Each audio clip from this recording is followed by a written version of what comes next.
তোমার বিয়ে হয়েছে 6 বছর হলো, তবু ডালটাও ঠিক মতো ফোটাতে পারো না। কাল রাতে ডাল নেধেছিলে নাকি হলুদ জল? হ্যাঁ, মা, কাল ডালে একটু বেশি জল পড়ে গেছিল, পরের বার ঠিক করে দেব। আপনি একটু বলে দিলে আমি শিখে নিতাম। আমি তো চেষ্টা করছি মা, একটু ভুল হয়ে যায় মাঝে মাঝে। 6 বছর ধরে চেষ্টা করছো? আমি যখন এই বাড়িতে বউ হয়ে এসেছিলাম, 6 দিনের মধ্যে সব শিখে নিয়েছিলাম। আর তুমি আমার ছেলেটাকে ঠিক মতো খাওয়াতেও পারো না। লজ্জা করে না তোমার? আমি তোমার শাশুড়ি, আমাকে শ্রদ্ধা করতে শেখো আগে। রান্না তো পরের কথা।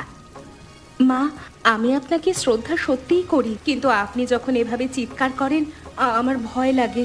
আমি এই বাড়ির বউ তো, পর তো নই। একটু ভালোবাসা পেলে আরো ভালো করে কাজ করতে পারবো।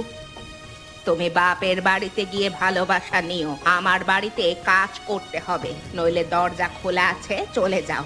এখন কবিতাকে ডাকো, ওর সাথেও আমার কথা আছে। ওই মেয়েটাও কম না। তোমরা তিনজন মিলে আমার জীবনটাকে নষ্ট করছো।